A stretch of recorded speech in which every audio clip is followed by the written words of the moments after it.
What's up, guys, and welcome back for another solo mining episode. As promised, we're going to be going out with the Orca and the two Hulks and just strip a belt and kind of show the earnings from that, show the process that I go through in, kind of managing these guys.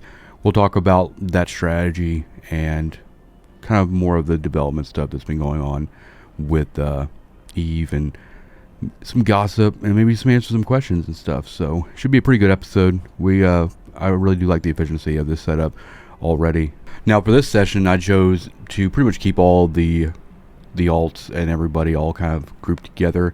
Doesn't necessarily, I'm going to kind of try to illustrate a way to do compression inside the Orca, but first off, I'm just going to be doing compression inside of the Hulks. You have several options on how you want to run this depending on your preference, as it were. But I just end up finding it a little bit easier to just throw everything in the fleet hangar, mostly because it's just the Hulks just don't hold a whole lot.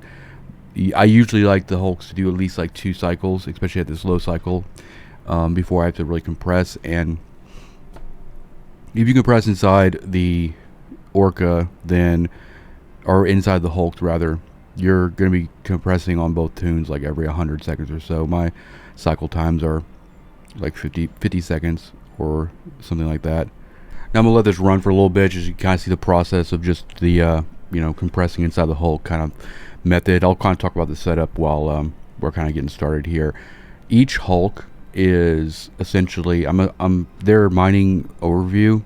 One Hulk is going to be sorting by ascending, and then one Hulk is descending. What that does, and they'll always be targeting fresh rocks at the top of their list.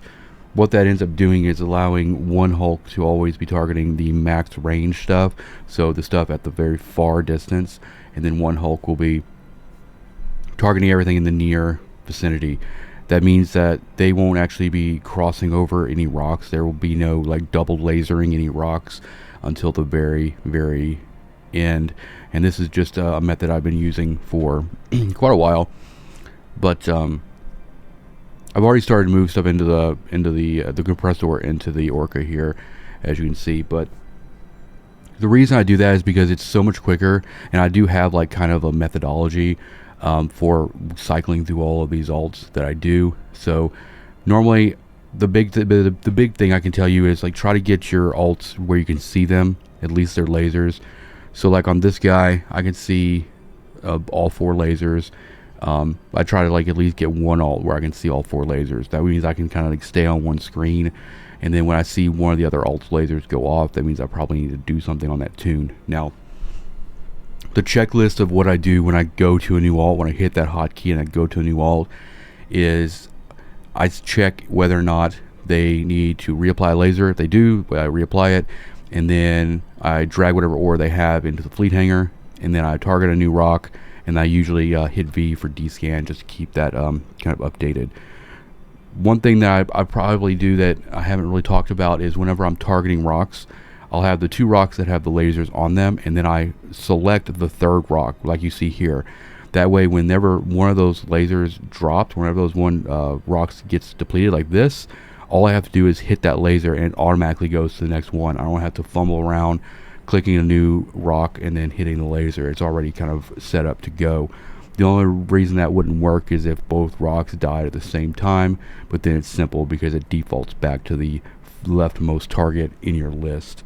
So that's kind of just an efficiency thing that I do. And like you see even on this tune, got the that rock selected and ready to go. Once one of those other rocks die, then it's just either F1 or F2, or I can click it and it automatically goes to the appropriate rock, and then I target the next one and then drag ore. So that's kind of the checklist going on there. And so what I'm doing is I'm rotating this screen so I can kind of see. This tune is one of the alts that's not going to be able to see the other 2 lasers, but this guy I'm positioning him. I'm going to keep him in this orientation because I can see the other alt.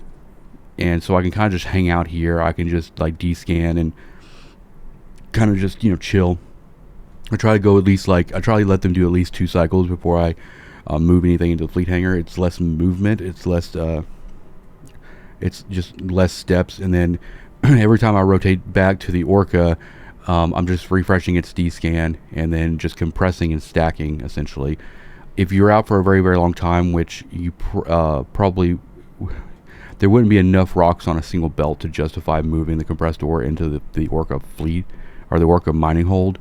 And the other benefit of keeping all of the ore in the fleet hangar is if, like, let's say somebody does come on grid and your hulks are near the Orca, you could very quickly drag all that compressed ore into a hulk and get the hulk off grid, considering that most belts are going to be below 7,000 cubic meters in volume. So we're kind of keeping ourselves sane by, like, keeping a lot of the volume in that 40,000 cubic meter fleet hangar.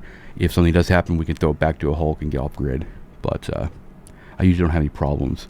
I know a lot of people on the channel are talking about, like, how do you avoid getting ganked and stuff like that, and, like, I really don't have any problems for the most part. I also mine at very, very stagnated times. Like, if you were gonna try to, like, build like a if you're gonna, like, try to case my operation, it'd be very difficult to figure out when my times are, because, like, I'm either mining at different times of the day, or I skip days, or whatever the case may be. So it's very difficult to kind of, you know, for people to build, like, kind of a dossier on me, so to speak. So that's pretty much the gist of it. I mean, it's just using that, and I'm bringing out the camera here and selecting the mining tab so I can see the little nubs on the tactical view. And I usually like to keep the Orca in this view so I can just kind of visually see the progress of the belt kind of going down. So it seems like at the beginning it takes a long time to, like, burn the belt, but I find that the further you go down the list, the more rocks you mine, the faster it actually clears. Like, the last half of the belt is really, really quick. This belt unfortunately has NPC miners on it, which were added several years ago, right before they kind of, like, nerfed all of the size of rocks. But they have the NPCs have really low yield. So, but if they're on there all day, they will kind of, like, you know, deplete the belt a little bit. So in my experience, one belt in high-sec can be 70+ million in compressive value ish, and a lot of that is depending if somebody else is mined on that, you know, since reset, or if there's been NPCs mining on it, or whatever the case may be. Normally for a setup like this, you might want to, like, find a belt that doesn't have NPCs on it, but it doesn't really affect your overall yield, really. I mean, residue affects it more than anything, but you will see that there's a lot of waste that comes off of what I'm doing here, which is understandable because I'm using Type B 2s. And the reason I use Type B 2s is because I like the lower cycle time. It allows us to clear the belt faster. It allows me to clear a belt in about an hour with 2 hulks, which is great. And, like, ore in high-sec is plentiful. I don't care about the residue because I can just go to the next belt. In 3 hours of mining, I can do 3 belts, and that's a considerable amount of income. And normally what I normally do is I normally like to, like, take a break in between belts. Like, I'll go do an entire belt and then kind of chill out and maybe tackle one later in the day or whatever. But it really kind of just depends on how much you want to get accomplished and everything. And then another thing too is, like, I don't target, whenever rats come on grid, I don't target them and actively go after them. So once I see rats come on to grid, I will just shift through all of my alts and do Shift F and deploy all of their drones, and then I'll just continue doing what I was doing already. And then once, you know, the rats start coming in range and they start attacking whoever, the rats will automatically go out and kill that. They're not going to take any damage, especially these hulks. I mean, we got Grease's rats here, so we got, like, 9 without being overheated. We've got, like, 91 on kinetic and thermal. So these little frigate rats are not going to even, like, not even going to damage. Like, I don't even think I've seen them drop, like, 2% off the shield on these guys, and they just, you know, get that regen right back up. So it's more or less just about annoyance and clearing them off the field and stuff. But, you know, while you're doing this whole rotation, you're just managing targets, you know, keeping all the target, you know, as many rocks targeted on each ult as possible, keeping all the the lasers up, watching local, and then just kind of keep an eye on D-scan. You know, normally every time I see some movement in local, I'll usually hit V and get that D-scan refreshed just to see what I see.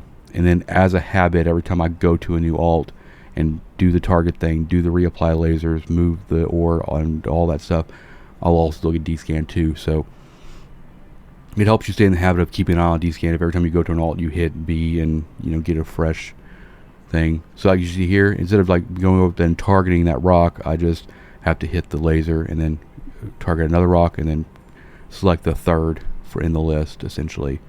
And that works out great. Very efficient. There is some downtime with 2 hulks a little bit, especially when you start getting into things like Plag and some of the bigger like Feldspar rocks, where they can, you know, take multiple cycles. So that's a little bit of downtime there, and usually those are the times when I'm compressing stuff in the fleet hangar on the Orca. Now, if you're doing anything like in Null-sec or something where the rocks are significantly bigger, you'll probably have the same amount of downtime as well, which is why a lot of people will add additional hulks to the equation. And it's the same thing. If you add like a third hulk, then you just add it into the whole operation. So it has the same checklist. You know, once you get to that alt, you do all the bells and whistles, you know, making sure the lasers are on, make sure the max targets, you know, make sure all the ore is cleared out. And you just when you scale, that's just how you're scaling. Now I'm using an Eve client switcher, which is just a single hotkey that rotates. I have all my alts, all my characters on the same 4K monitor, because I like mining everything. I like all my alts being like max res. I like the prettiness of the graphics. So I just hit one button and it cycles. Every time I hit that button, it just cycles to the next. And it also forces the inactive windows to proper minimalization in Windows, which saves resources as well. So if you're interested in that third-party app, I'll probably post it. I thought I posted it in the Discord, but I don't know if I did or not. I'll have to check. But it's a pretty nifty little thing. But that's what I do, is instead of having everybody on different monitors, is everybody just stacked, and I can just cycle through. And that's the benefit of having all the UIs matching. As you can tell, you go from every single alt, everything is pixel perfect for the most part. That way I don't have to be hunting for the inventory. That, you know, if you have your inventory in 3 different spots on 3 different alts, then, you know, it can be a time sink a little bit, but it is what it is. You will, if you're going to use these fits, and like I'll try to put these fits in the description of this episode, but for the Hulk fits, you're running 3 hardeners, so you want to make sure you have like your capacitor skills pretty good to go.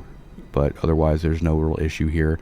And these are overheat fits, so these are meant for going anti-catalyst, just because of the damage profile that we're resisting. So normally, if I see a big, if in the case I see a big fleet of catalysts come on grid, then the first thing I'm going to do is I'm going to be overheating the mid rack, which will actually push these hulks up to 95 resistance on kinetic and thermal. But I don't have any issues. You know, I know a lot of people on the comment section is talking about they're always getting ganked or whatever, but knock on wood and all that stuff, but I really don't have that many issues with other people. And I think that is just about, you know, practicing and becoming, you know, making yourself a hard target, you know, mining at random times, mining on different belts, mining for different amounts of time, and also just having proper fits. We actually could do a lot better, and we could probably clear this belt in like 40 minutes, if not less, if I was running 3 mining laser upgrades, but we're not. These fits are only using 1 Tech 2 mining laser upgrade, because they also have damage controls, Tech 2 damage control, and power diodes, power diagnostics. So, and I think it's fine. Like, I think the yield is good. One of these alts has MX1005, the other one doesn't. I haven't gotten that implant yet, and you don't really notice it too much. So I would say that if you want to save yourself a little bit of ISK and stuff, you can just kind of forego using those implants, unless you really just want to min-max, right? And I think that if I was ever going to do like a crazy scale operation where I was running like, you know, 7 or 8 hulks again or more, I think I would probably not use implants, right? Because it's just like, you know, if I have that many managed alts, losing a pod, I don't want it to set me back. I don't want it to inconvenience me to the point where I have to keep implants and stuff in stock. So, for me personally, the more alts I add to a fleet operation, the cheaper I try to go on the fits and just the implants or whatever the case may be. Because when you're adding alts at that degree, then you're already scaling your income so much that the MX1005 or like Mitchies or Harvest are not going to do a whole lot. I mean, they will help you, but it's like for the extra cost, it's easier just to like run them bare, run them clean clone, and then even just run them with like even strip ones. Like if I was gonna do like 10 Hulks and like an Orca or a Rorqual in Null-sec, I would throw, even in high-sec with an Orca, I would throw all strip miner ones on all those guys. Those would be the cheapest Hulk fits that I could muster, because at that point I'm already managing so many tunes. If I have a fleet of Catalyst or Corsairs or Corsairs or whatever come in, then I'm probably gonna lose one, statistically speaking. So I might as well make it hurt a little less by not having implants and having a very cheap fit. And that's the other thing too, is like if you're running 10 Hulks with an Orca and high-sec, you're gonna be making some pretty good money. Now obviously all that income is overshadowed by the fact that you have all those alts that you need to Omega, right? So that has to be like calculated in. If you don't want to like swipe a card for all those accounts, then you have to mine enough to kind of get that and get there. But I think that if I was gonna do that, I'd probably be doing like PI or something, even in high-sec with all those tunes, because you could very easily comp a couple of the accounts just from high-sec PI for that. But with just for the sake of like argument, like hypothetically speaking, if you're running 10 actually probably 10 Hulks, actually I probably wouldn't even do Hulks. If I was gonna have that many tunes, I'd have 10 Mackinaws and a Porpoise. I wouldn't even bother like fleet hanger compressing. They'd all be in just really tanky Mackinaws with no implants.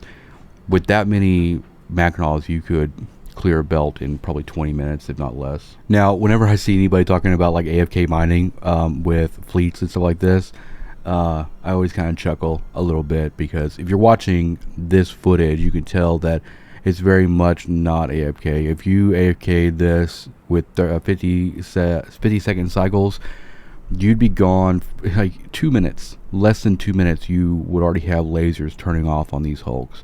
So the idea of like even like I mean, I wouldn't even consider being away from your computer for 100 seconds semi AFK. I mean, this is this configuration is very much micromanaged between getting everything compressed and kind of sorted and all that. You can also even go like a step further with this. If you really don't want to like keep all the ore that you've kind of accumulated in the Hulks or in the Orca, you could have like a very, very low trained hauling alt, something that is in like even a Badger, or maybe you have something that's can hold 2,000 or 3,000 cubic meters, coming out here and just grabbing the compressed ore from the Orca periodically and throwing it on your stockpile. I mean, that might give you some warm and fuzzies too, if you're afraid of like getting ganked, or if you have like a really hot area that you're mining in. I mean, all of your expensive assets are still on grid, right, in between like the Hulks and the Orca, but at least it makes people feel good if you can, like, if everything that you've mined up to this point is slowly or periodically taken back to station and is secured, gives some people some reassurances and stuff like that. So another option. I used to do that too. But normally, when I was training new mining alts to get them into the operation, they would be in Miasmos, and I would be my downtime, and that's one of the benefits of having like a Mackinaw, right, instead of a Hulk. You have a lot of margin. You have a lot of time to you know, kind of do other things while they're kind of filling up, and it doesn't put a whole lot of pressure on you to constantly compress. So for instance, like if these were both in their Mackinaws and we were kind of doing it that way, we could have the next alt that is currently training but not there yet in a Miasmos or in a crane or whatever transport ship, and we'd be filling in that gap of downtime, coming out and pulling stuff out of the Orca and stuff. And like here, you got rats on grid. I just cycle through, shift F on everybody, and then just go right back to what I was doing. The only thing that can really disrupt that is if, you know, they get target disrupted on one of the alts, and I have to like retarget everything, but it's not a huge deal. And then once all the rats are dead, you know, shift R, cycle through everybody, shift R, and put all the drones away. I don't keep drones out because it muddies up the D-scan, you know. I like to try to keep D-scan as clear as possible. And that's just kind of a personal preference for me. It's just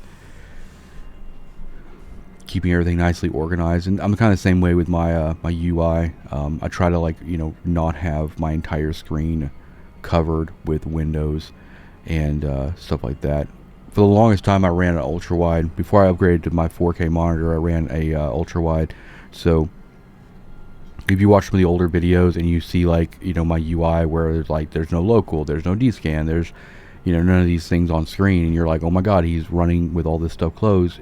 They were actually, all that stuff was like the ultra wide was rendering. I was playing on the ultra wide. It had all that, you know, critical information on the sides in the margins, and then I was basically only capturing like the 1080p in the center. So it allowed me to kind of like put UI elements off and out of the way. A lot of my fit videos were done like that, just to offer a really clean UI.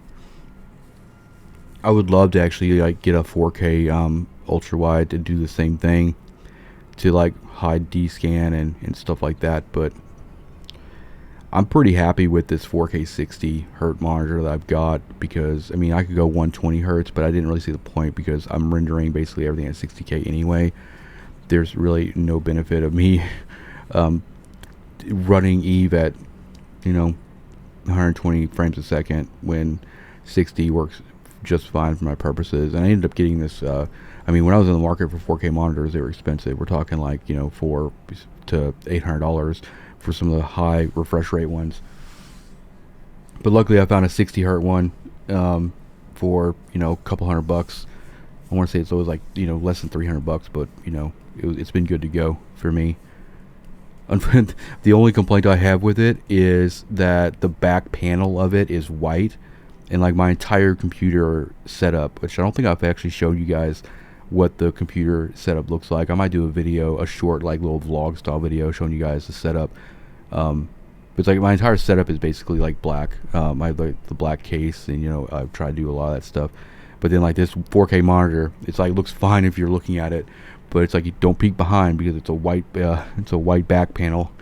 It's you know, out of sight, out of mind at this point. But it's like I couldn't really be choosy, because I'm LG. I like LG monitors. I've had a lot of luck. The ultra wide I've had for probably 5-6 years now, and it's still kicking around. I had like an Acer. I bought like an Acer gaming monitor around the same time I did my ultra wide, and that Acer just basically like overheated and died. And so that was basically the last time I bought an Acer anything other than my laptops. Before I upgraded to my desktop, my laptops were all gaming Acers, which are really cheap, and they served me very, very well. But when it comes to panels, man, I'm kind of choosy on that, especially like monitors. I try to go like LG on computer monitors, and then either LG or Samsung, but LG has just been like historically really good for me. So I'll probably eventually get a higher hertz monitor for 4K, but I don't know, I don't really see the need. I'm kind of a minimalist when it comes to a lot of things, so I don't even have all of the fan slots in my computer filled. I got like spots for like another 120 millimeter fan and another spot for like 140, but I don't have temperature issues, so it's like I don't need it right now. And also, I'm only running like 64 gigs of RAM when I could run like, 128. But it's like, until I get to the point where I need that, I'm not gonna, throw it in there just for, shits and giggles. I think that when I start actually, I eventually want to actually start, doing some 8K stuff after we kind of, get everything 4K standardized. So I'm thinking that once we start messing with 8K footage, then I'm probably gonna need a little bit more memory. But I'll kind of see how that goes when we get there. But I was gonna do like kind of like a little small micro series, kind of like following my computer setup for this channel, like what I use. But most of my computer was done last February. But I've been waiting on the 4090 for a while, so I didn't do that micro series because my computer was not complete in my mind. But I'm trying to rectify that. I'm trying to finish the build and everything. And I think that when I do, we might do some like side by side, like maybe do a few videos where it's like showing E performance, with this 3060 as is now, and then we'll, once we get the 4090 plugged in and all that, kind of push it to the max as well. Because I think it's a very interesting thing too, is like Eve is not technically a really big graphic intense game, right, by itself. But if you're like anybody else, you're running multiple accounts, and if you want to run them in high settings 4K, if some people want to know how many accounts you can do at what settings and all that, I don't know, I'll probably be messing around with it a little bit. And I'm excited to get my computer built completely done. But as far as some gossip goes, like a couple months ago, whenever like there was some big drama out in Null-sec, where Boss was like, taking over territorial claim units and stuff like that and all that. And then like, I want to say like in December or whatever, the coalition, the Western Agreement or whatever it was, was nullified and all that. And like, that was pretty much the time for me. I was like, I'm kind of done with Null-sec, because I feel like there's going to be some crippling stuff happening in Null-sec in the next few months. And, that's been kind of it. I've been kind of away from Null-sec for the most part since like the beginning of whenever I did like the last, solo Null-sec episode. But more recently, one of my buddies actually messaged me last night and was informing me that they're actually pulling out of their null block. And because, and I haven't really dug into this at all, like this is all kind of like, rumors and whatever, but apparently like China has like, in place some regulations for games that have daily logins, and they're restricting, or not they're like completely restricting their citizens from using games that have daily logins. Now that Tranquility, the US Eve server has daily logins, as we all know. Now the Asia server, I haven't played on that one, whatever. I'm pretty sure it doesn't have daily logins. It's probably going to be doing everything in its power to be compliant with CCP China, not the CCP company China, but like the actual CCP.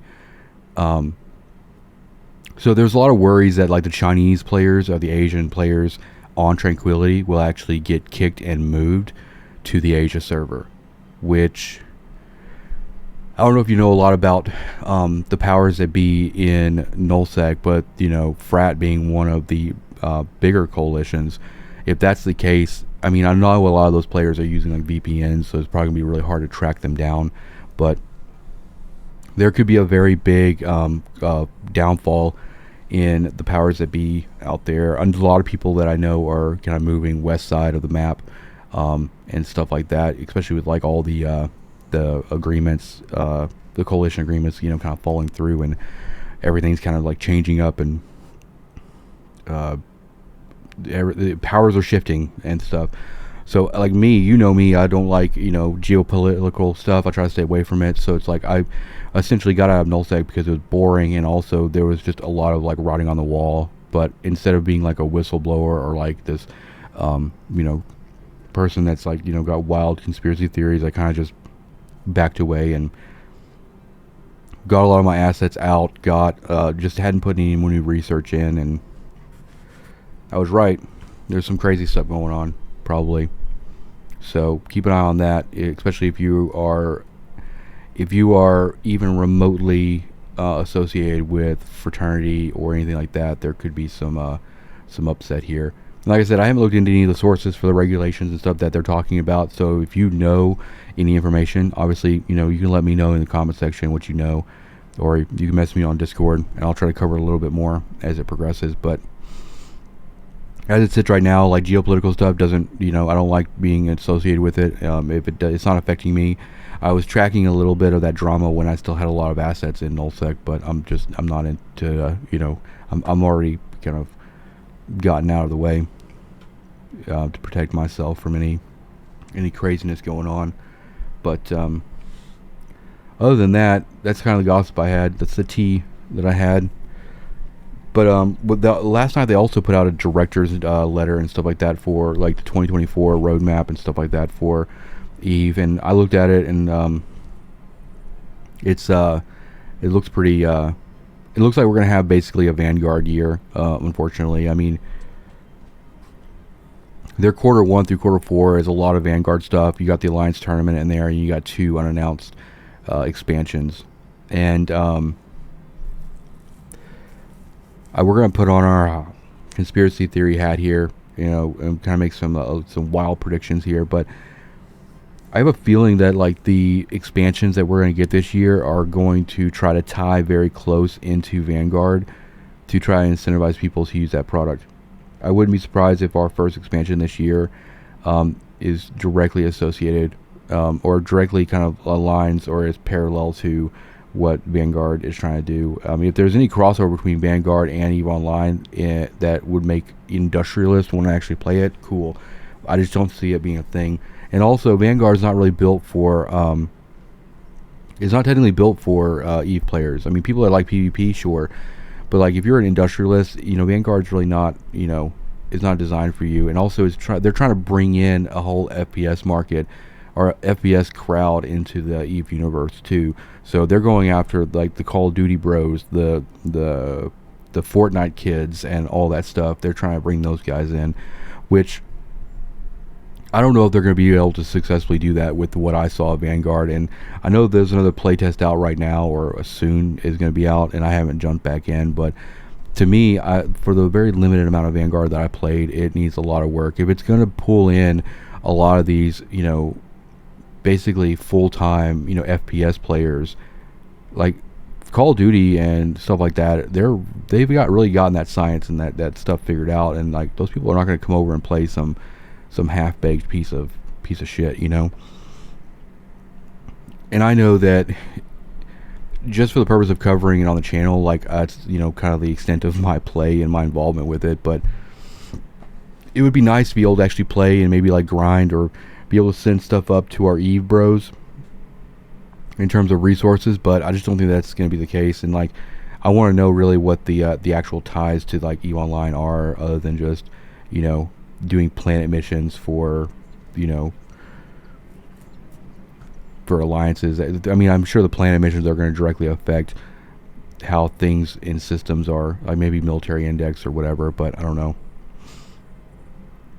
But that letter basically, or that roadmap, that like kind of plan that they're doing for 2024, it's like, you know, we got a Havoc update, like I said, Alliance tournament, and then, you know, they have like, they even filled in, like they've even put like Winter Nexus and Harvest, and like, yeah, because there's nothing else going in that block, because all you're doing is Vanguard stuff. But you know, they could surprise me. They could very well surprise me and have like a crazy indie expansion, which would be kind of tight. I don't know what I'd want to see there, but I mean, always optimistic is both unhealthy and probably not worth the brain bandwidth on all that stuff. But either way, just like with last year's expansions, you know, pretty much hasn't really changed what I've been doing. I'm probably, before I pull completely out of Null-sec, which I've got like 11 or 12 days left on research, and then I'm donezo, I'm probably going to try to like bang out a few more PI videos. I'm looking at doing like a couple, 2 or 3 more. I've got a crap ton. I still have a whole bunch of command centers out there. They're not worth moving. So this is my big ask for you guys. I know you guys love PI just as much as I do, but I need some help. Give me some ideas for some more videos that you guys want to see, some topics you want to see me cover that I haven't already about PI. Because my goal is this next week I want to try to bang out as many PI videos as I can in Null-sec, use up those command centers, hopefully answer a bunch of questions, add to that playlist. So you can either, you know, leave a comment on this video or go over to the PI channel on the Discord and shoot off some answers. But honestly, the best way for me to track what you guys want to see is message me on Discord. I probably won't respond, but just like throw that message in my DM, so I, you know, once I get ready to start making that stuff, I have one place I can go and kind of like look at it, you know, on it. Whatever it is, like, you know. And also look at the PI playlist on the channel, and we've covered a lot of stuff there already, but just, you know, to give you kind of an idea of what we've already covered or what we might need to cover or elaborate on. 100%. Like if I can get 5 more PI videos out before I move out of Null completely, sweet. I also plan on doing some PI here in high sec with these tunes instead of just mining, because I want to kind of illustrate the kind of that side hustle. I mean, obviously it's not as good as like if you're doing PI in like Poshfin or Wormhole Space or Null-sec, but we don't want to leave any money on the table either, right? Like there's no reason these bros can't be doing like PI out here right now, which I didn't really audit the new guy for PI. I think he's got probably, you know, a few skills to do, but I think a couple of them are already pretty good to go. But I think and I'll see what I was talking about a couple days ago is like I was, you know, doing a lot of testing with like my 4K encoding and all that stuff, because I'm doing native 4K, and so I was really worried how 3 accounts were going to like kind of go into that with this low VRAM card. But I think that we're probably going to rock this setup. Like these 3 guys are probably going to be, we're going to be rocking and rolling these guys for a while. And then once I get that, you know, 4090 upgrade and we get that stuff, you know, in play, I think that we'll try to scale a little bit more and try to do some more, you know, more alts to try to, you know, burn. We get to the point where we can burn some of these belts down in 20-25 minutes or whatever the case may be, because I still have a lot of alts that are just kind of sitting around doing nothing. Honestly, I got like what, 1, 2, 3, 4.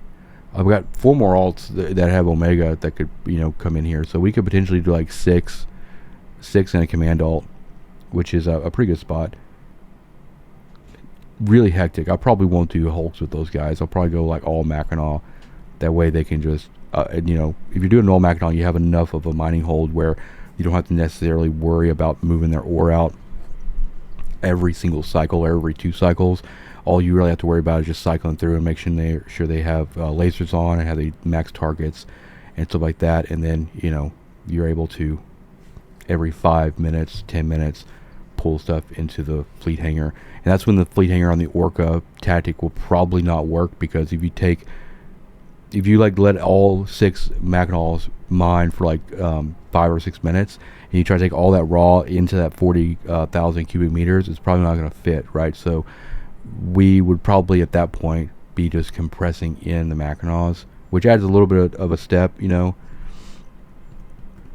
But it doesn't really add a step, but it's more of a complicated step, because instead of just like grabbing the raw ore and just dropping it into the fleet hangar, we're selecting it, we're hitting compress, and then we're hitting the compress button. So it's a little more involved, but we'll manage, right? And I think that's kind of the point, you know, showing you guys a lot more fleet configurations. And obviously we're going to be doing a lot of stuff on this channel that probably isn't like optimal, but also just kind of giving you guys options of how you can actually run these fleets. This is how I do it right now, like if I was going to take Hulks. And honestly, if I'm being completely honest with you guys, I really don't like taking Hulks out. I like the fast cycle time, sure, but I also like to chill. So that's why I bought Mackinacs as well, because Mackinacs are a little bit tankier, and it allows me to just kind of relax a little bit, because this is after an hour of doing this, it can get, you know, you'll get mentally overstimulated pretty damn quick.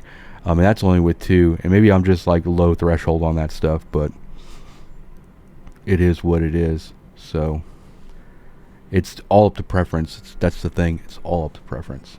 Now, if you wanted to like kind of mirror this kind of same setup, safer in something like probably Null-sec, probably porpoise and coveters. I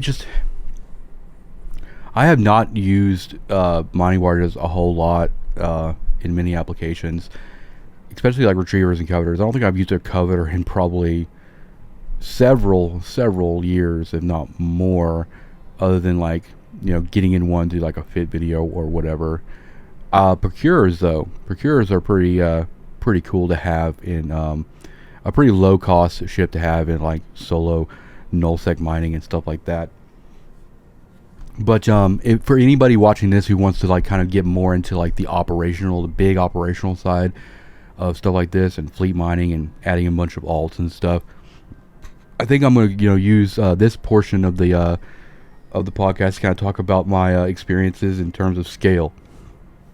We'll kind of start at the beginning, story time, as it is, but and kind of walk you through kind of my history of mining operations. A lot of it's going to be when tied to like a mining corporation, and then when I get to the point of the events that caused me to go into just solo operations, I'll talk about kind of my solo operations there, and I'll try to cover income, although it's kind of all fuzzy to me now. I can only remember so much. But basically, when I first started playing, I was in just like a retriever, chilling around in the high-sec system. I'd go out and like null-sec with like even a retriever. It was crazy to do like anomalies like crowkite and stuff like that. But I identified pretty early on that my fit was pretty shit. So my big goal was like, you know what? I don't like people, but I feel like I need to get into a mining corporation and kind of like pick their brain, kind of absorb all their information, and then just kind of get some context and go from there. Once I actually did join a mining corporation, started learning about proper ways to fit, or proper-ish ways to fit. Obviously, as I got more experience, I kind of adapted my own strategy and everything, and then started very quickly after getting into that mining corporation, started setting my eyes on the Orca, because back then, that was around during invasion time, we still had ore anomalies in high-sec. We had Rakavine, we had those abyssal ore sites in high-sec, so we were, you could make a lot of money, a lot of ISK in high-sec. So for my experiences, for the most part, in the mining corporation I was involved with for about 2 years or so, it was really all just came down to like 3 dudes: me, the corp CEO, and my other buddy who I still talk to today. We were all veterans, so we all had either some of us were on disability, some of us worked from home, so we were all able to mine pretty much together in a good a block of time. And we usually our mining ops usually were around reset, because of just where we were located in the country. We all kind of lined up pretty easily, and that was kind of the strategy. We would just get on right after downtime and just hit it for like 2 or 3 hours. We were based out of a system in high-sec that had, I want to say, like 6 or so belts, and like I said, during invasion there was Rakavine sites, so we were prioritizing Rakavine for the most part. But between 3 of us at that point, I had like 2 alts. My CO had the Orca and 2 alts, and then my buddy had like 2 or 3 alts or whatever. So my cut, we'd do like 3-hour mining ops of Rakavine and stuff like that. We were making, I was making like half a bill a day with that, which was really great. Really good income. I would say that it probably set the bar a little too high, because, very shortly after invasion ended and all the abyssal sites and all that stuff went away, and they also did away with anomalies in high-sec, income dropped significantly for our corporation, for our mining ops, which kind of probably started the whole like catalyst. It probably was a catalyst for actually starting to add more alts and just kind of run the Orca myself, because there was no reason for us all to be in Orcas. We would just basically have the CEO and the Orca and his alts, and then we would all just kind of like be there on grid as well, and our alts would be in variants of like coveters or hulks, depending on their training level and stuff. But there for a few months, I mean, half a bill a day is pretty good, and our corporation was focused on building mining barges, actually, so procurers, coveters, and selling those. And so that was only possible because of the abyssal ore. Once the abyssal ore went away, and also by the time the abyssal ore went away, we were already attached to an alliance And we moved down further, or we moved further southeast in Null-sec, or in high-sec, and we started just kind of operating as dedicated miners for the alliance. So providing large amounts of trit for dread projects, for carrier projects, and things like that. So we were clearing, before we moved out there with the alliance, when our home system, the original system, we were clearing six asteroid belts a day, plus a good majority of the Rakavine out of sites. So in about 2 or 3 hours, half a bill, split 3 ways. Or it was actually, we would make like 1.5, but so my cut was like 500. And then once we moved out there to the further southeast, we were in a system that had like 9 belts or so, and we would log in every day in there, and we would be able to suck those down pretty significant. And we were still doing Rakavine stuff, but that stuff ended pretty closely after we moved out there. So we would log in. At that point, we were all in Orcas, actually. We all had Orcas. We all had at least 2 alts, and the way we were doing it then was each of us would go to a different belt in this 9-belt system, and we would mine. And then one of the alts for my CEO would basically, as needed, go back, grab a Providence, a freighter, and then come empty us out, because this is all before onboard ship compression, so we had to get emptied out. And so essentially we all were responsible for basically 2 full belts a day. Still only took like a couple hours. And I would say, like, once Abyssal Ore dropped out of high-sec and all the anomalies were gone and stuff, like, my cut then was like, could range anywhere from like 150 to maybe 200. It dropped really, really low. A lot of that had to do with the value of ore dropping, and also because of like the shortening of volume of rocks that was occurring at that time. And also the buyback value for the corporation was significantly lower, because we were specifically tasked to mine a crap ton of Veldspar to fund alliance projects. And so the buy value for the stuff to the alliance was really low, which caused the buyback to the corporation to be lower. And it was at that point I was already actually training into Oracle at that point, and pretty much done with Oracle training, because I was prepping to go to Null-sec, because this alliance had a high-sec component, a high-sec alliance, which had a bunch of high-sec corporations in it, and vetting and kind of the newer players. We were extremely overtrained and overqualified to be in the high-sec side of the alliance, which I knew, and I was ready to like just move on and go into Null-sec and do something else, and experience more things. My buddy was not exactly ready to go yet. He still had reservations. My CEO wanted to go as well, just so me and him could go out and do mining ops out there in the anomalies and Null, and also just kind of plus up our wallet a little bit. So I was in the process of actually adding my 4th or 5th alt at that point, and most of my playtime at that point was already very, very much solo, because the thing is like, once you actually get to a point in your mining operations, even in a corporation, if you're not running your own Orca, you can feel very attached to whoever is running those boosts, and you're trying to line up your game time so you can get those boosts and you can contribute and get a payout and whatever. Once you scale to the point where you can basically facilitate your own like Orca or Porpoise and your alts, then even in a corporation you're kind of put off. You want to kind of go off and do a belt yourself, and then you start thinking to yourself, okay, well, I could just do this solo and not cut this 3 ways, because that's what it felt like back then. I was doing 2 belts every day, essentially. 2 or 3. Actually, we were doing 3 belts a day. Sorry, with 9 belts, so we each kind of split it out. So I was killing 3 belts a day, and then only taking a third of the value.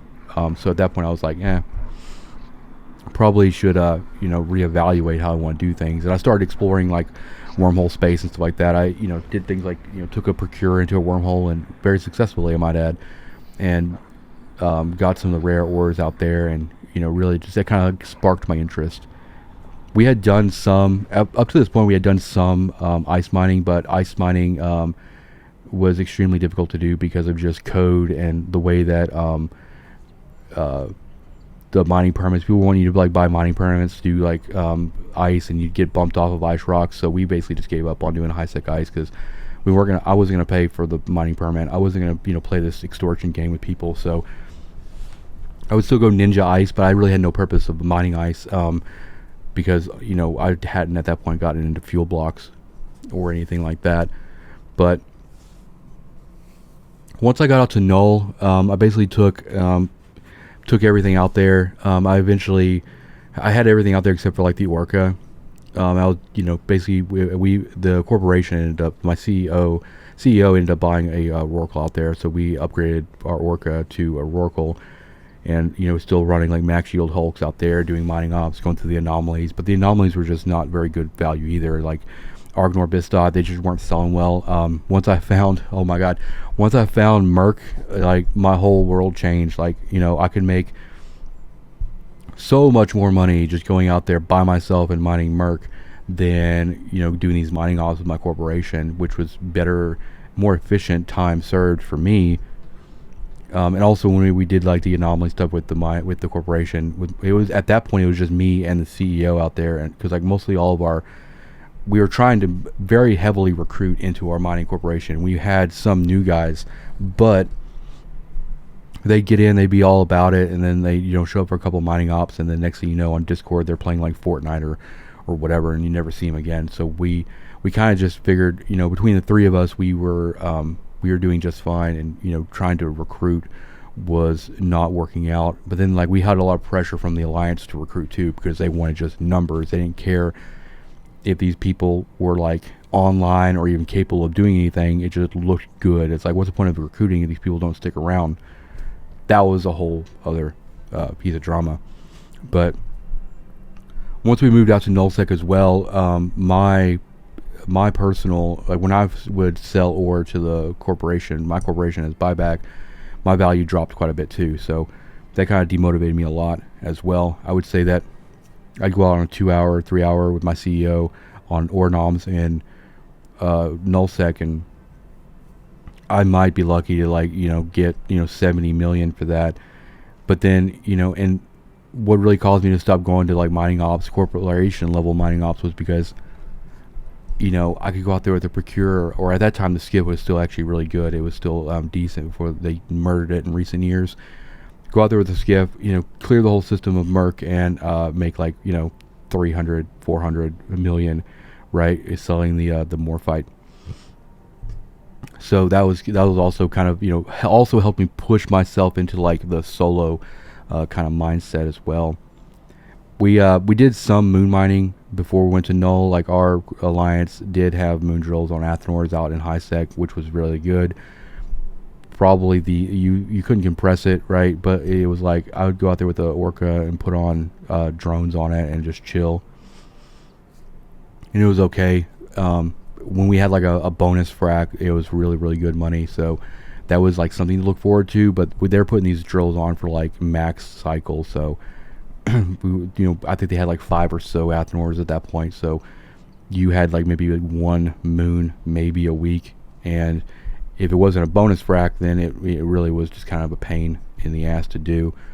They were also at that time still doing moon fracs in Null-sec. They decided to end up quitting doing that, but I ended up taking like the Rorqual out once to a moon op for the Alliance, because I wanted to like siege it up with my X-cabs and all that stuff, and everybody was like, no, don't do it, it's not worth it, blah blah blah, don't do it. And I did it anyway. And obviously we had like people come on the grid. We had like a nuke fleet come on the grid. They didn't even come close to me. They didn't even bother me, actually. I was able to come out of siege completely and warp off. But one of our defense fleet guys lost like a Cerberus or whatever. And then I was basically told that I had to SRP him for the entire fit. So he got SRP'd from the Alliance that I didn't know about, and I also was told that I had to SRP him. So he got paid double for that.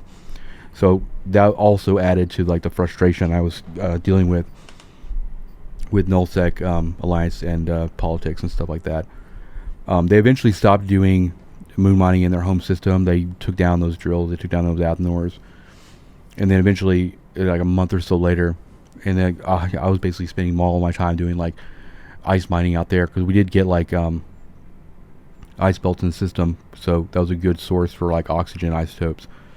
because it was drone lands and stuff like that, which was good. I was able to ship some stuff back to Jita. That's how I was making a lot of my money, was sending out ice product, or sending out oxygen isotopes, and selling them to people who had jump freighters and other oracles and stuff like that. I'd always try to sell local, and then whatever my overflow was, send it out to Jita, and then more fight for the most part.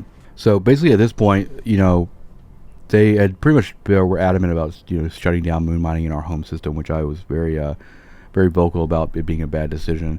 But they ended up taking down the Athenors, taking down the moon drills, all that stuff, and it was like a month or so of just me doing merc mining on my own. As far as corporation level mining ops, they weren't really a thing. I was a mining director in the alliance, so I was in charge of like a once a month mining alliance mining op, and I really didn't like the alliance level mining ops because it was basically like everybody in the alliance going out mining like the entire system, or as much as we could, and then all that stuff going to the alliance for no really visible reason. It's not like we already had people that were making doctrine ships and selling to the alliance, so it might have been like the alliance trying to save some cost on that, but honestly I don't think so. I think it was going straight to the powers that be's pockets, and I didn't at that point. I was very much adamant about doing my own thing and making my own income, and then helping the alliance any way I could. So I started messing around with PI more during that time, and started building PI for fuel blocks and mining oxygen isotopes, and helping in the fuel block kind of thing, because that was something that I could very, very easily see the benefit of. Our structures needed fuel blocks, and so instead of just blindly giving somebody all of the ore that I had mined for the past 5 hours or so, it was better for me to just do an activity to actually profit, or to profit, and to also support the alliance in something I knew that we needed. So after about a month of that, it was kind of a pretty boring time for me. I think I did take one hiatus during that time. Actually, no, I didn't. My hiatus was coming up, actually, the first major hiatus where I was gone for 6 months. And like I said before, I was very adamant about them not stopping they were stopping moon mining in Null-sec, and I didn't want them to do that. I thought that was a bad idea. The battleship update came out where they added a bunch of stuff to battleships, and they kind of did a pass through them all. So now the alliance was like, hey, let's build battleships. And I was like, well, we need moon mining for that. So their solution to that was to basically take us as the mining corporation, everybody that did mining in the alliance, and put them into another region of Null-sec, and have an agreement with the alliance leader's bestie out there to basically pay a certain amount for these Athenors and these rigs to do all this craziness. So one day I log in, and I was told by my CEO, we've been tasked with going out and bookmarking all these Athenors that are on moon beacons. I'm shitting you not. It was me, my CEO, and my buddy at that point. He had already moved out to Null-sec finally. He had stayed in, up to that point, he had stayed in high-sec, kind of still recruiting, because we were getting a lot of pressure from the alliance and trying to foster new growth. But that was not working out, so he ended up just coming out to Null-sec. But it was us three. We were told to go from drone lands, where we were based out of, to branch Tenal Venal, and we were tasked with going to every single Athenor that this alliance had, and bookmarking it and all that stuff. It took us only a day or so, and this was before the interceptor nerf, where interceptor still had passive interdiction nullification. So I didn't lose any ships. I know my buddy didn't lose any ships, but we flew to almost every system in Tenal, Venal, and Branch, and we bookmarked all these Athenors, and it was just ridiculous. And I was already kind of annoyed because they should have kept the moon in our home system, and we would have had a stockpile of resources. And now we were being told that we're going to operate, I want to say at the beginning it was 27 moon drills we were going to have 27 active drills move all across this region, these regions, that we were going to have to go out and mine these moons because we are paying for them, essentially. So it ended up being like a group of like 6 or maybe even 7 people that would go and mine on a moon one day. And once you got one, you wouldn't even be able to mine the thing completely, because the very next day, we'd had a moon pop every single day. Eventually, it got to the point where they're like, okay, we need to get rid of some of these. I think we came down from like 27 to 24, and eventually came down to like 18, and then, eventually came down even lower than that to like 11 or so. But the act of just like, we were doing like 4 moons a week, which normally isn't bad, but when you're spanning a lot of distance, and the Alliance wasn't helping facilitate the logistics for this movement either. We were like doing things like putting up passes the day prior, so we had a team of people to go and put up a pass the day prior to the moon frac, and then everybody was responsible for mooning their own assets. It's like, Jesus, we can't even get a jump bridge here. Like Titan jump bridge, some of us, this was before conduit jump for the Rorqual and stuff like that came out. So the Rorqual would basically just like load up whatever it could, and like at that point I had a Rorqual. A lot of us did, and we had to, just to move around. And so a lot of sinoing, a lot of moving around, and it just got too much. And it's like there was a conflict with pay. We were mining for weeks and weeks and weeks without actually getting paid at all. And we were floating a lot of cost in like crystals. We were floating a lot of cost in isotopes and all that stuff, because we were jumping these Rorquals around in an area of Null that did not have oxygen isotopes. They had nitrogen. So we either had to buy import oxygen isotopes to keep our Rorquals going, or bring it in from our home region, which was just as far away, and it was just ridiculous. So it only took so much of that. Like after about a month of not getting paid for like doing moon frags, I was done. I literally put all of my stuff in with the to branch. The closest NPC station is PF TAC Q, I think. There's a Greece station there. I literally took all of my assets and put them in PF TAC, and I just walked away for like 6 months. At this point, I was already in my own corporation. I managed to like separate myself from my mining corporation into my own corporation, because I wanted to facilitate. At that point, I was doing all of my own logistics with like a ray, and I had my own jump freighter route. So to keep a lot of my jump route stuff private from the Alliance, because I suspected a lot of shady shit going on, I put all of my guys in their own corporation, and so that corporation was part of this Alliance. So corporate assets, all that stuff got moved all over. All of my stuff got moved over to this NPC station, and I just walked away for like 6 months. I want to say like during that time I played like Cyberpunk. Actually, no, not Cyberpunk. Cyberpunk hadn't come out yet.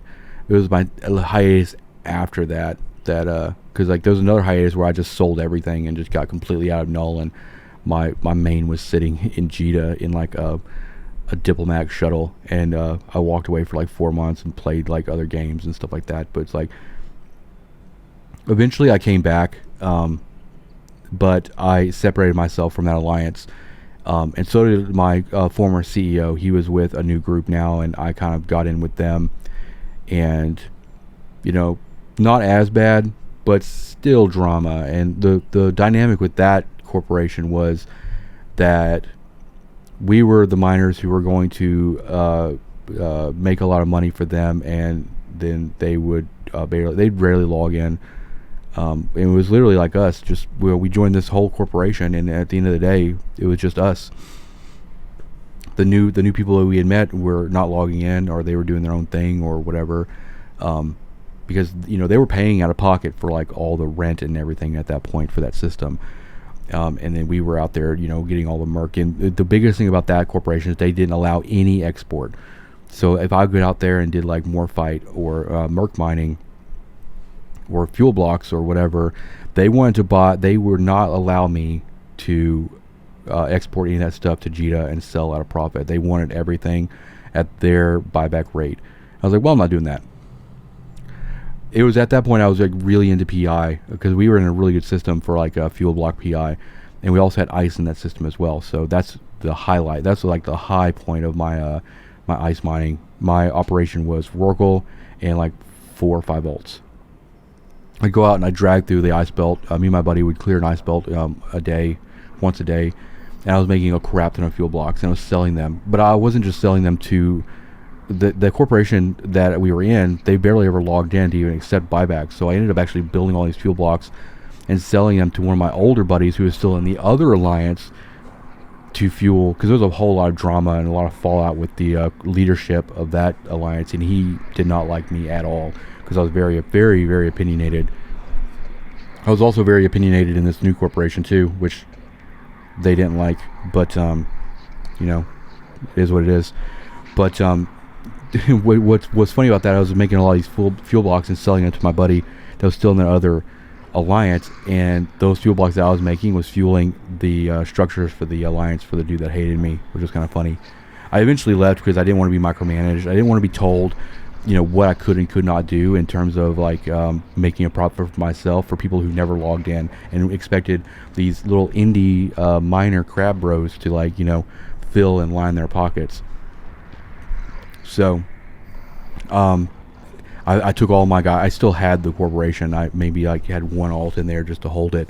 Took all my guys out of there, put them all back in my own corporation, and I spent some time, you know, doing like, I rented a system for you know, maybe like a month or so on my own, just because when I came back, that was the second hiatus I took. It was after that involvement with that new corporation.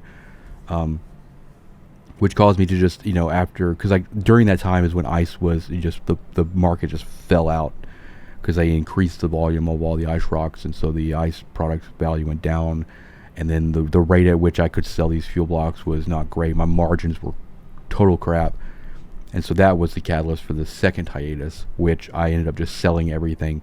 I sold absolutely every asset except for like one Diplo shuttle, and my main went back to Jita and chilled. And that's when I like played like Cyberpunk and played all these other games that I hadn't got to play in a while because I was stuck in this like crazy amount of drama in Null-sec for the past like year. And it felt great to step away and just kind of recenter myself and just kind of get away from that. And like that's probably why I'll probably never get back into that kind of situation. Now, more recently, the time I spent in Null and what you guys have seen on the channel has been because my buddies, a lot of the people I knew from that first alliance, got sick of like the drama too surrounding that alliance leader. They ended up doing their own thing, breaking off and going off and renting their own system and whatever. So whenever I need to do like Null-sec content, these guys are great. They'll allow me to throw an alt over there, do whatever Null-sec content I need to do. I keep everything, you know, as tightly lipped or tightly sealed as possible to, you know, keep those guys, you know, OPSEC and all that stuff. So that's a good agreement there. And I also kind of help them out with like, you know, I'm kind of a philanthropist for the most part. I'll help them out with, you know, iHub upgrades if they need it, or, you know, sometimes I'll, you know, swoop in and pay their rent because, you know, they've been really kind to me and stuff in the past and just maintaining those relationships. But that's about the extent of like what my involvement with people in this game are. It's like I've tried to meet like new groups of people, but it's like, it's difficult, man.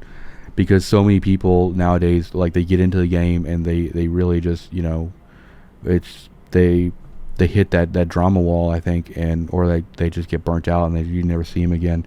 So I've essentially just kind of kept the same kind of close group of friends for the past like several years, and they all understand like, you know, how I kind of operate as well. I mean, obviously, like with someone like me who has a crazy amount of skill points across all my characters and stuff like that, who could do a lot of different things. Being in high sec, and hopefully after like hearing all this, you guys can kind of have a little bit more understanding of why I like enjoy high sec mining and staying in chill, fun mode. Because, and it doesn't even have, it's not even really necessarily just because of, you know, Eve is how Eve is. It's like the same thing happened to me in WoW. I mean, I was in a raiding guild in WoW, which I had fun with the raids. I loved raiding, but there was like the drama. The drama is what drove me away. And the reason I decided to move solo and like not necessarily be closely tied to operations for people in Null-sec and just be kind of like the social guy that's out there that comes in, every now and then hangs out, is because I know if I, fully commit to a situation like that again, it's, there's too much politics, man. Way too many politics. And it wasn't until basically after that second hiatus when I came back and started doing EVE content. Because I've been doing YouTube for many, many years now, since 2015. And during that time when I was playing actively like that, I was still playing Diablo 3. I was still doing content for Diablo 3 and stuff like that, and just kind of random stuff. But when I came back from the second hiatus, I was like, you know what? I don't want to get back involved with the political stuff, but I want to brain dump a little bit. It's like I've gotten so much accumulated knowledge for this game, EVE. I want to start making content. Because every time I went to go find something, or research something online about EVE, it was all outdated. It was all just, it was hard to find straight answers. And like, the quality of videos 3 years ago were so bad. We're doing better now because CCP has done a lot of work towards their partnership program and like really trying to foster a good content turnout from the community. So it's like I feel like we're in like 100%, 200, 400% better spot than we were 3 years ago as far as just available content for this game. Which I'm hopefully I've been a positive contributing factor to that, and that's been kind of my goal. So I came back from that hiatus and I just brain dumped everything I knew. I made videos of, and haven't stopped since. That's why I guess like to sum this entire like podcast up and all that stuff is like, that's the biggest reason I'm a really big advocate for like solo mining and just like solo play in EVE, because when you scale operations, if you're part of a corporation or alliance, you start scaling, and the more people you involve into an operation, you're going to have drama. And I think that everybody at one point or another is going to find themselves alone, no one really to play with or go out and do mining ops with, and being mentally prepared or having the knowledge or the know-how to go out there and just take care of business when there's no one else to like hang out with is so important.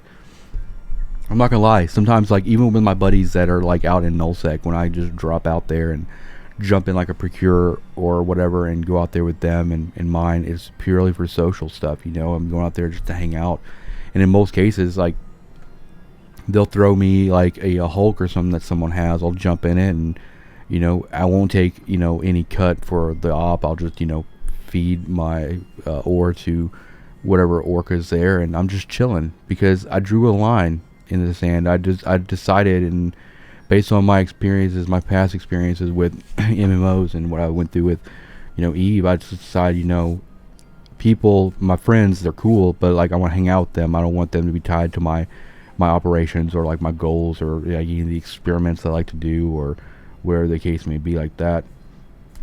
And yeah, things could have been 100% different. If hindsight is 2020, it's like going all the way back to being in our little home system in high-sec, and when we were shopping around for alliances, we could have gotten into either a worse alliance than we did or an extremely better one, which would have changed a lot of the experiences that I had over the past several years. I don't take any of it for granted, and honestly I don't think I would do anything different. I'm actually kind of grateful for the experiences that I went through, because I do enjoy operating solo in EVE. I do enjoy solo mining. I enjoy all that stuff, and I think that if I got into a situation where I was super comfortable with the people I was playing with, and I would have probably ended up just becoming an F1 monkey, and I wouldn't have been pushed as fast as I did into being self-efficient and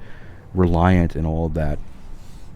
So yeah, I wouldn't change anything about it. And the major focus of my content on this channel is, I don't promote like, the geopolitical stuff. It's like what I want is I want you guys to be successful. I want you guys to be able to watch this stuff and maybe get motivation or insight, or hear a cautionary tale, or avoid drama. Do I think that all drama is avoidable? No. Do I think that you should avoid all of it? And probably, there's lessons to be learned just because of my experiences. Like, Think about all the stuff that I went through, that I've talked about, and how much of that has affected how my outlook on the game now, which is which I'm happy with. I'm happy with where I'm at in the game and all of that. So hopefully you guys enjoyed this video. We're docking up now, getting everything refueled. We spent very little in heavy water. Did a considerable amount of ISK, compressed ore value. So you can see this is a very, very doable method. I'll probably take the Mackinaws out next, but yeah. Thank you guys for watching. Hit that like button, hit that subscribe button. If you want to support the series, consider becoming a channel member. And I'll see you guys in the next one. Peace out.